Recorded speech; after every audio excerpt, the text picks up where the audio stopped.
There is one word that has quietly stolen more wealth than inflation, more than bad investments, more than market crashes, more than credit card debt. It's a word you've probably said this week, maybe even today. Tomorrow.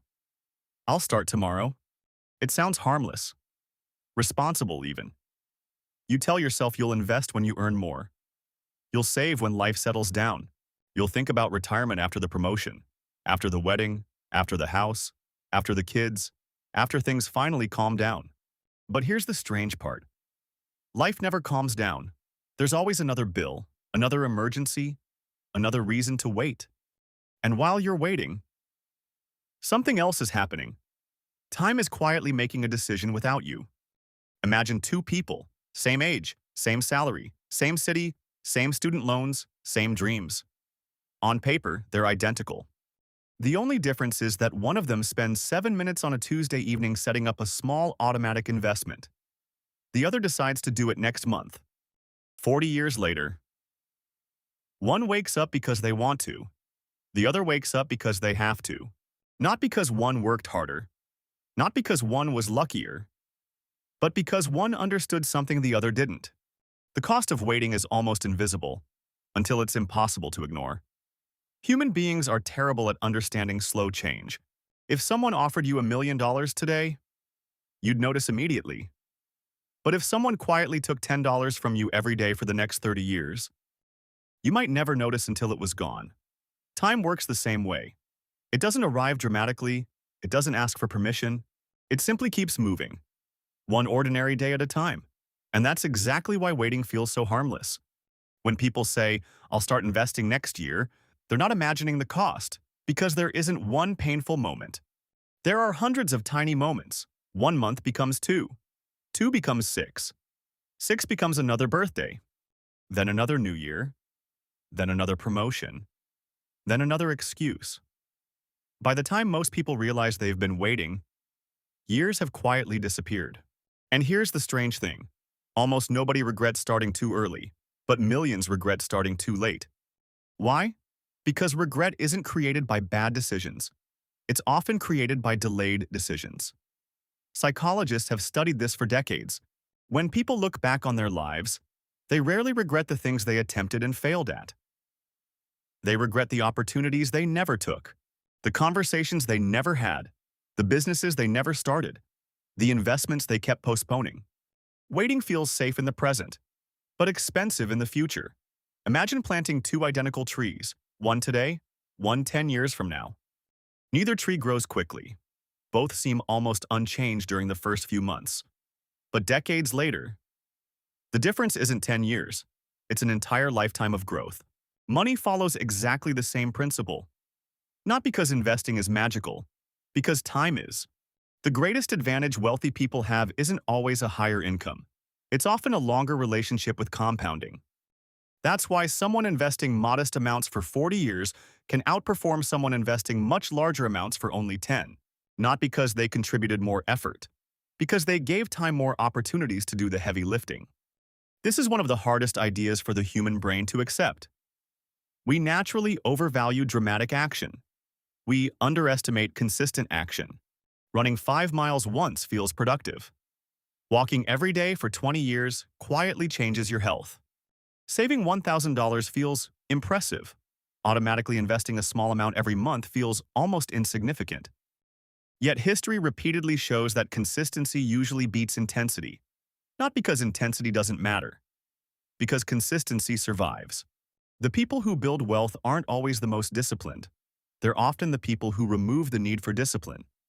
Instead of relying on motivation every month, they build systems, automatic transfers, automatic investing, automatic saving.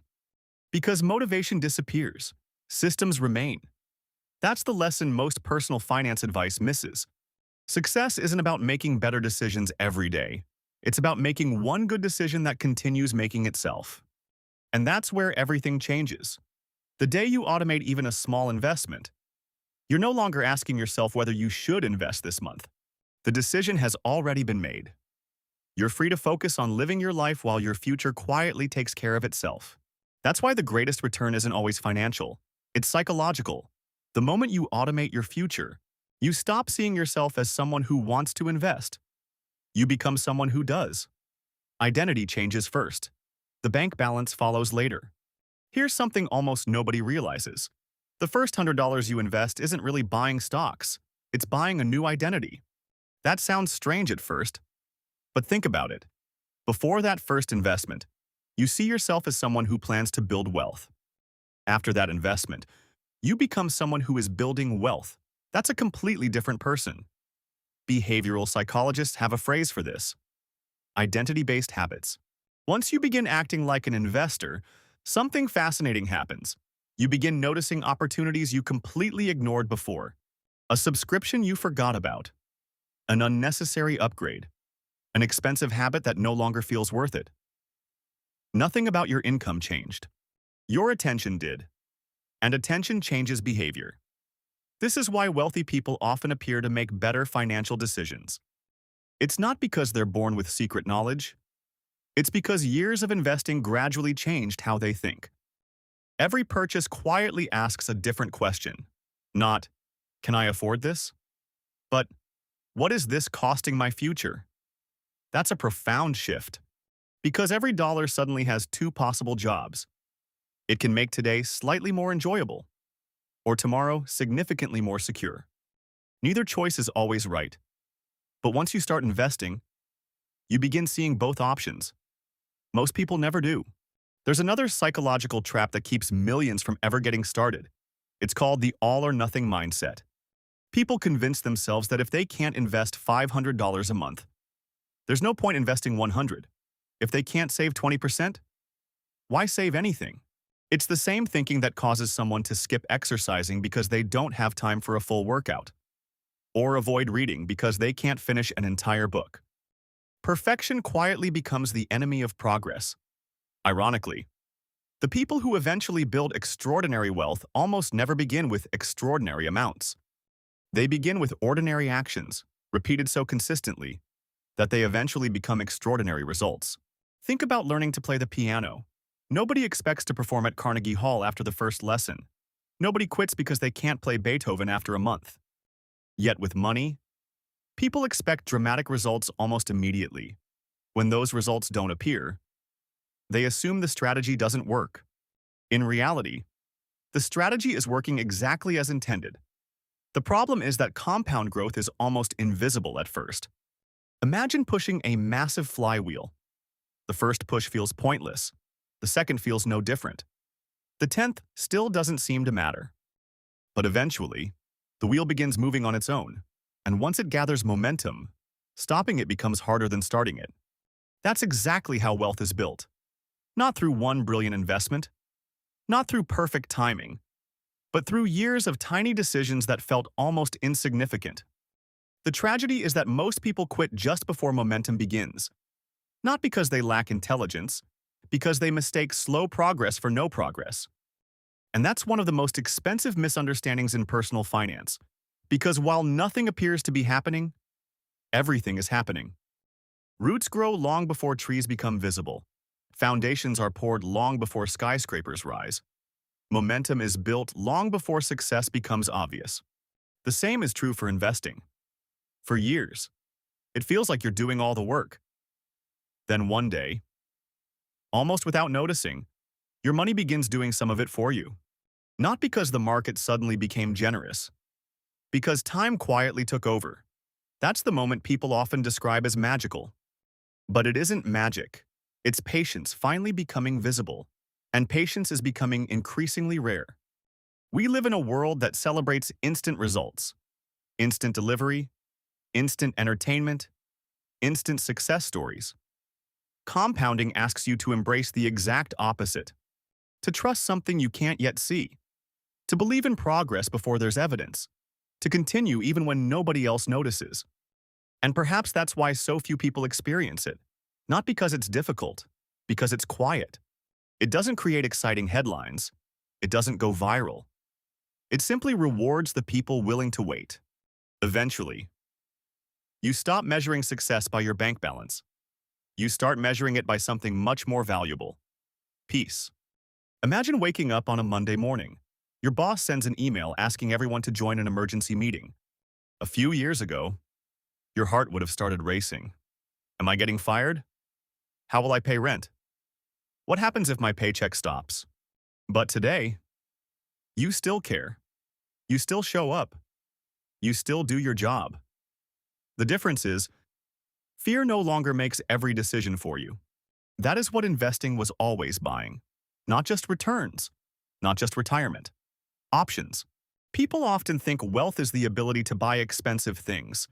But if you ask people who've actually become financially independent, very few talk about sports cars. Very few mention designer watches. Instead, they talk about ordinary moments, being able to spend more time with their children, taking a month off without panic, helping their parents financially, sleeping peacefully at night, walking away from a job that no longer aligns with their values. Those aren't luxury purchases, they're freedom purchases. And freedom almost always begins with decisions that look unbelievably boring. No headlines, no applause, no excitement. Just another automatic investment quietly leaving your bank account every month. The world celebrates dramatic moments, winning the lottery, selling a company, making $1 million overnight. Reality is usually much less exciting. Most wealth is built in complete silence. Nobody congratulates you for investing another $100. Nobody posts about another month of staying consistent. Nobody notices when you ignore the temptation to upgrade your lifestyle after a raise. But your future notices, every single time. Imagine your future self sitting across from you 20 years from now. They're not asking why you didn't become rich overnight. They're asking something much simpler. Did you give me enough time? Because time is the one investment advantage almost everyone receives equally. No one can buy extra years of compounding. No billionaire can go back to age 22 and start earlier. No successful investor can purchase yesterday. Time is the only asset that's perfectly fair. The tragedy isn't that people don't have enough money to invest.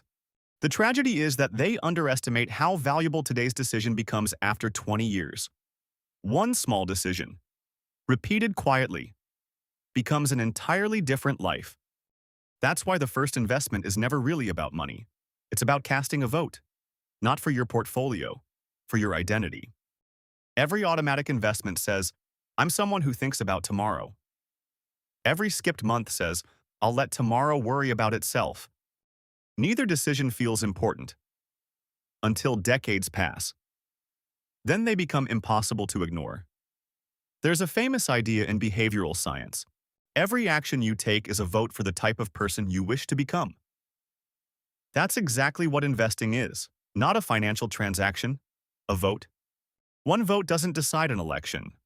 One workout doesn't transform your body. One book doesn't make you knowledgeable.